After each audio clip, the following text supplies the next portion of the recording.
Krishna tames Kaliya.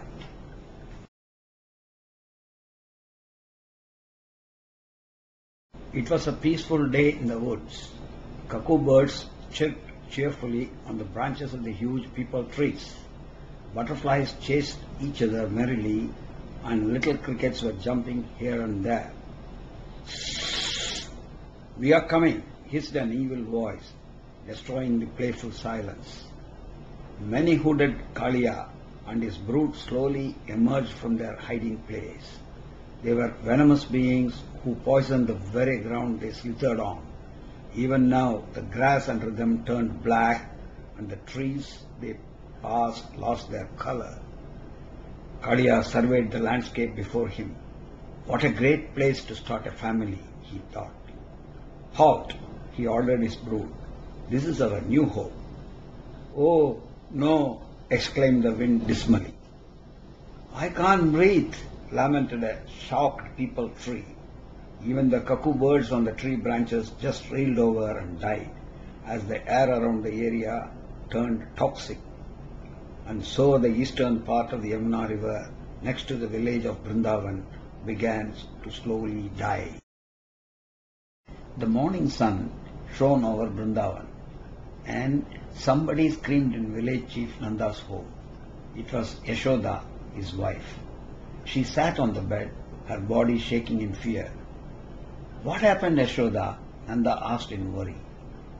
"Oh dear, I had an awful dream," shuddered Yashoda.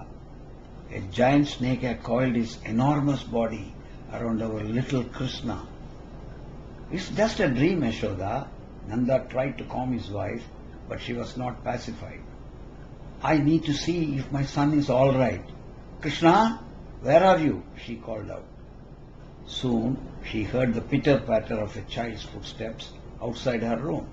Little Krishna peeked inside. "What is it, mother?" he asked. "Krishna, you should not go out anywhere today. Do you understand?" Yashoda said gently, without wishing to alarm her son. Ignoring his mother's words, he ran out of his home. Krishna ran fast in the streets of Vrindavan and arrived at the lakeside hideout, where his friends welcomed him. Then they started playing with a ball. After some time, they became tired and climbed on a tree to rest. There was a tree house on the top that he and his friends had specially made. The tiny tree groaned under their weight. Krishna felt bad. "I wish we had a bigger tree to build a tree house. We seem to be crushing this one." "Actually, I know where the biggest tree in Vrindavan is," said Shela, one of his closest friends. "But my father said we should never go there." "And so we must," said Krishna gaily, and ran towards the eastern direction. "I want to build a better tree-top hideout, and I need your help, so please come with me." Krishna's friends loved him, so they didn't have any choice but to follow him. Krishna and his friends were shocked when they arrived at the eastern part of the Vrindavan forest. The place looked ghostly. On the exterior, the place looked bright enough. The lake had plenty of water, and there was even a waterfall nearby. But only when the children went near, they saw the changes.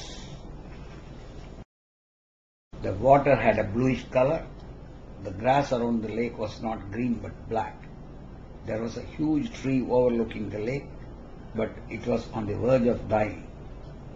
It had no leaves and its branches were all blackened. "I do not like this place," whined one of his friends. "We should not be here at all." Krishna, thoughtfully looking at the lake, turned. "Well, now that we are here, let's at least play ball," he said, and grabbed the ball. He threw it at Kushela, who fumbled with it. The ball fell into the lake with a soft plop. "Let me get it," said Krishna, and jumped inside the strange waters. Krishna went under the bluish waters of Yamuna. On the shore, his friends yelled in terror, but the boy just shouted back, "Don't worry, I'll come back with the ball." The water felt too cold, and Krishna's skin tingled uncomfortably, but he ignored the feeling.